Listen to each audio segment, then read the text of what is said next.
Safa and Marwa are just small rocks. Today they're housed right inside of the mosque building.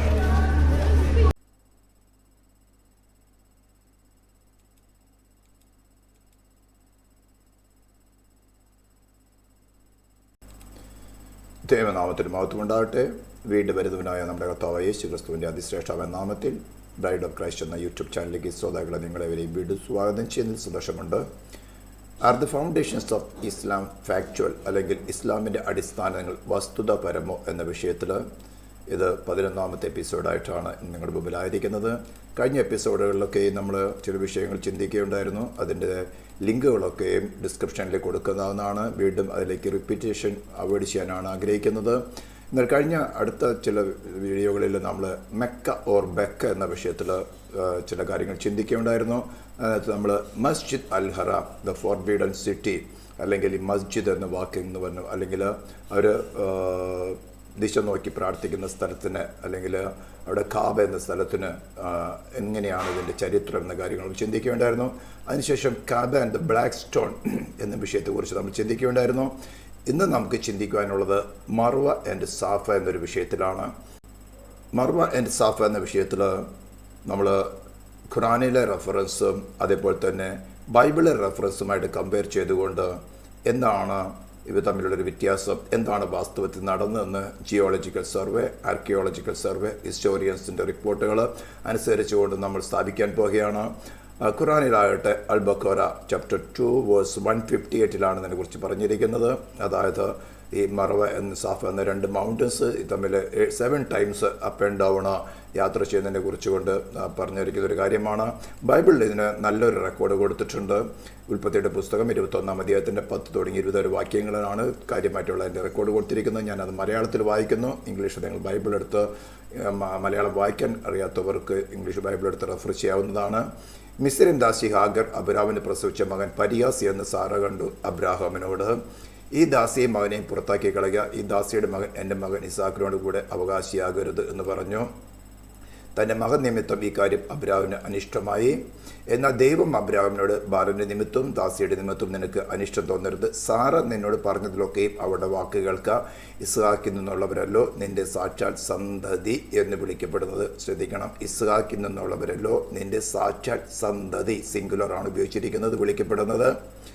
ദാസിയുടെ മകനെയും ഞാൻ ഒരു ജാതിയാക്കും, അവൻ നിന്റെ സന്തതിയല്ലോ എന്ന് അരുളി ചെയ്തു.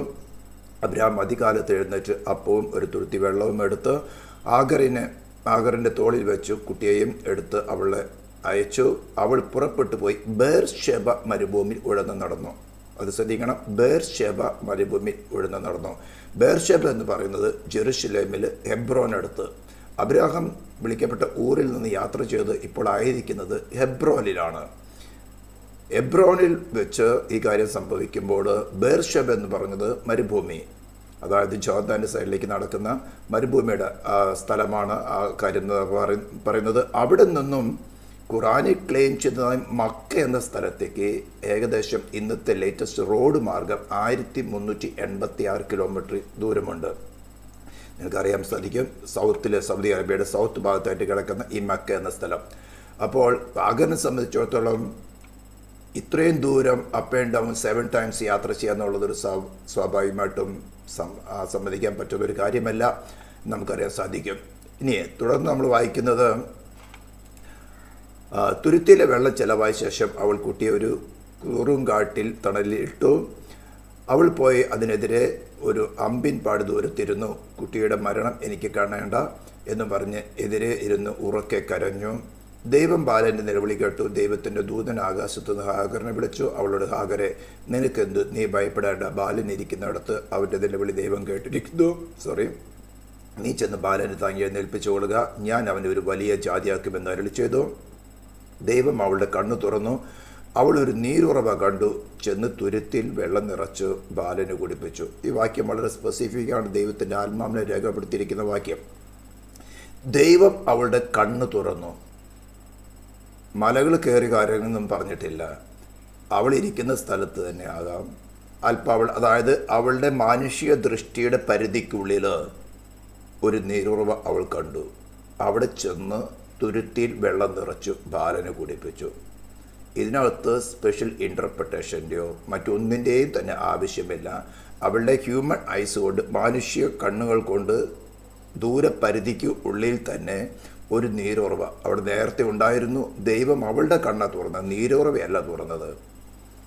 അപ്പോൾ നീരുറവ ഉള്ള സ്ഥലത്താണ് അവളായിരിക്കുന്നത്.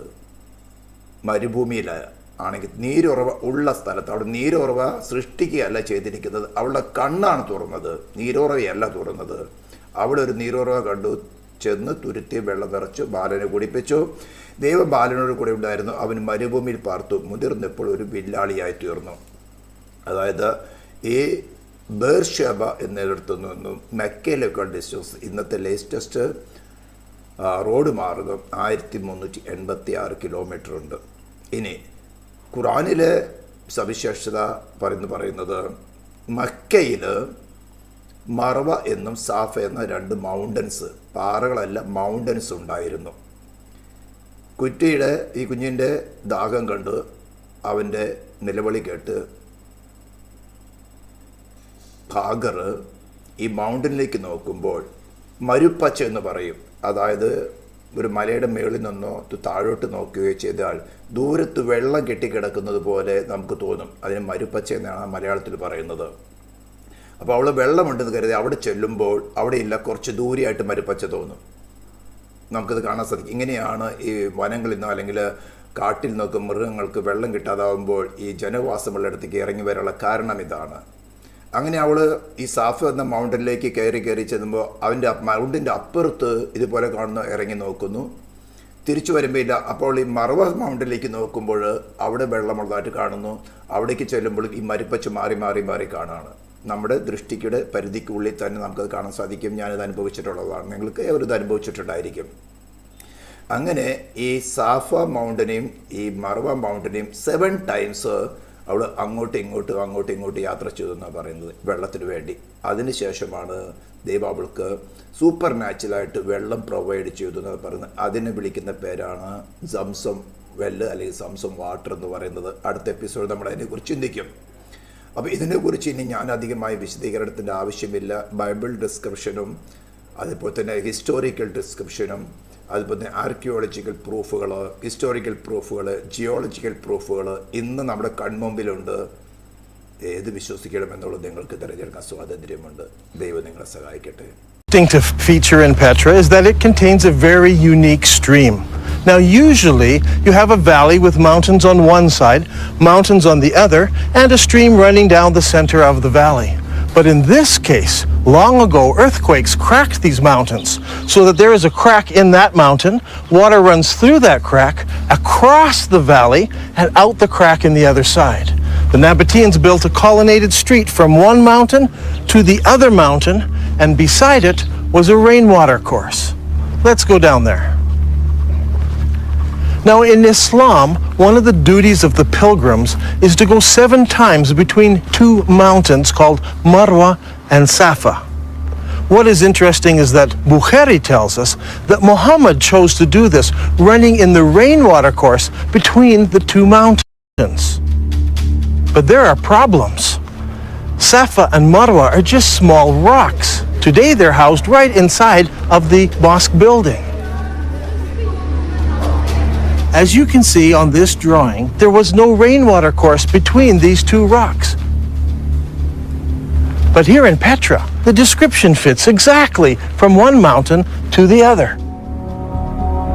There are 4 ways into the Petra Basin. When you finish doing the circumambulation, what do you do next? You go and run between what we call the Safa and Marwa, also 7 times. 7 times again, back and forth, back and forth. But how far are they between each other? Well, I mean, I'm just going to have to go by memory. I mean, it could be like maybe 1.5 football field. So a few hundred yards. Yeah. It's not miles.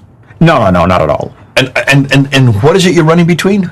You run between, allegedly, 2 mountains, even though they're not mountains when you see them. They're just rocks on rocks, that's it. Well, why are they mountains, and what's the reasoning you read The reasoning is this, at least the way we were brought up to believe, that when Hagar made it there with Ishmael is a little baby, she ran out of water, she couldn't find water, And basically, she was really going up to this mountain, technically speaking, trying to see if she can spot any maybe water spring or a well or something, and she would see a mirage, so she gets excited and start running, and she gets disappointed and discover that there is nothing there. And then by the time she makes it to the other mountain, she goes up, she sees now the mirage on the other side, and she did that 7 times, and then the idea is that the angel appeared to her and dug a well for her. So she's out in the desert. Abraham has thrown her out of Mecca, because Abraham was living in Mecca, according to chapter 21. He was the one that rebuilt the Kaaba with Ishmael. He throws her out in Ishmael, because this means after, because Ishmael's with him, right, when he's rebuilding the Kaaba. So this happens subsequent to that time. So he throws her out in the desert. How far is Safa and Marwa from the Kaaba? Well, that's the thing. I mean, like, my goodness, if he threw her out just for a couple of yards, it's almost like your backyard.